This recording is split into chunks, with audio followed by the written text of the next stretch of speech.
Well, hi, everybody. Paul Neuberger coming at you here. Hope this video message finds you well. You're having a good day, having a good week, and everything is well in your world. I felt compelled to do this today. This was kind of an impromptu, not planned address, but God's just put something on my heart that I wanted to share with you all. I got a bit of a confession to make, and this confession might seem a bit odd coming from me, just based on what you see on social media. I mean, coming from a guy like me, I'm no better than anybody else for sure. But, you know, when you look at some of the stuff that I'm involved in, I mean, I'm the president of a highly successful independent insurance agency. I own 4 companies. I'm a nationwide keynote speaker, not just a nationwide keynote speaker, but I'm talking about stuff on inspiration, motivation, encouragement. People hire me to encourage others. So with all that being said, this may sound a little odd. This may sound like a disconnect, but it is one of those things that, again, I do struggle with from time to time. And that word is this: doubt. Doubt. Now, I don't know if you can relate. I'm assuming you can. You're a human being after all.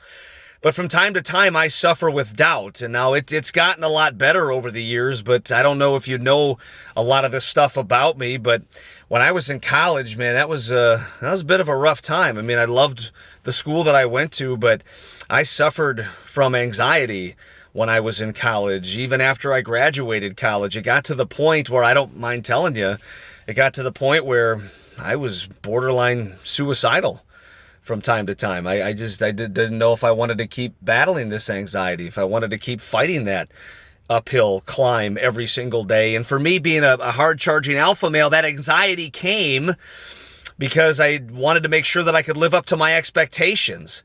If I got a 3.95 GPA in college, well, that's fine, but it's not a 4.0. That's a ping. You know, hey, I'm, the vice president of my honor society. Well, that's fine, but that's not the presidency. That's a ping. That anxiety built up, and when I could never live up to my own expectations, I got depressed. And then when I got depressed, I got more anxious. And that was just this cycle that led to some of those suicidal thoughts. Now, it's one of those things that I've had to work hard at over the last decade or more. I mean, I've sought professional counseling. There's nothing wrong with that. I think there's an unfair stigma on professional counseling, but that was one of the greatest things that I've done. I've got re-immersed in my faith. I've built a really solid relationship with my Lord and Savior. I've joined men's Bible study groups. I formed healthy relationships with other people that could encourage me. I really worked hard on it, and I'm at where I'm at today. It's always a work in progress. It's like if you're a drug addict, you could be off of the drugs, but there's always that possibility of backsliding. So I work very hard to maintain where I'm at. Well, one of the lingering side effects from time to time is this doubt. And for me, I don't know about you, but for me, the doubt is worse in the morning. First thing in the morning, that's when the doubt is most intense. Now, I'm a notoriously early riser. I'm usually up by 3:30 every morning. I like to plan my day. I like to strategize. I like to have some me time. Because when you're a busy entrepreneur and business owner, keynote speaker, I got 3 small children. I don't have a lot of me time in my life. That morning is very important for me. But I also need a little bit of extra time to put that doubt in my mind to rest. When I first wake up, that's when it's worse. Sometimes it could be 5 minutes before I'm able to shut that voice off. Sometimes it could be 3 hours or more, but it's most intense in the morning. I don't know about you, but that's what I found.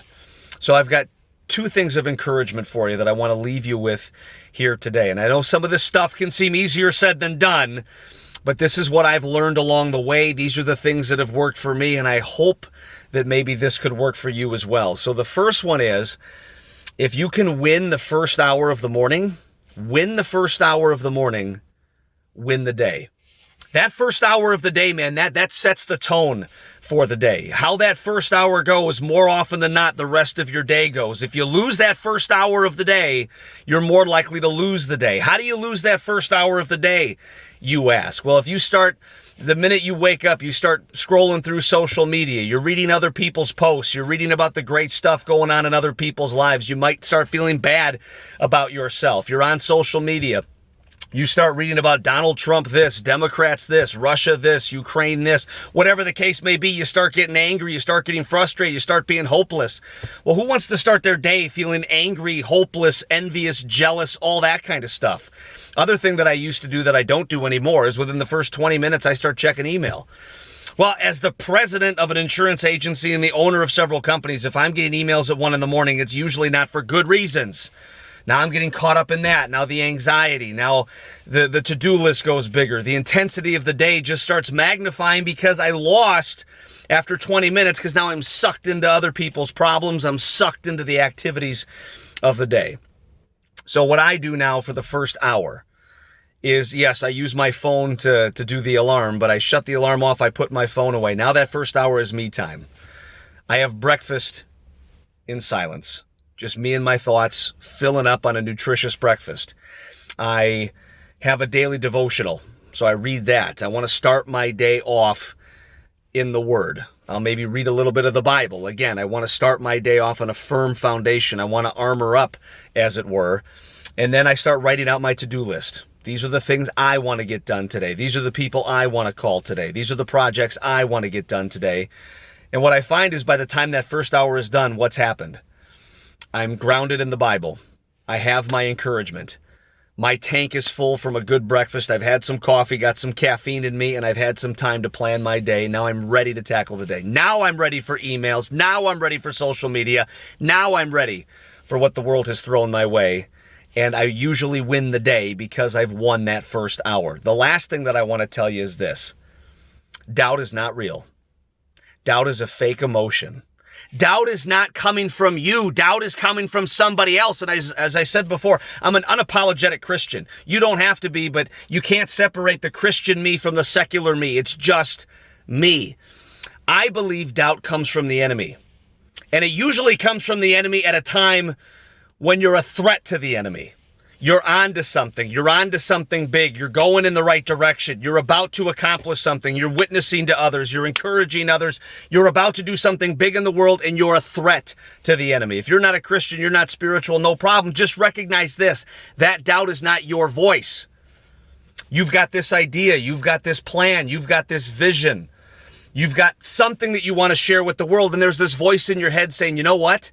That's a stupid idea. You know what? You're not good enough. You know what? You're not talented enough. Who the hell do you think you are? You're never going to be able to execute on that.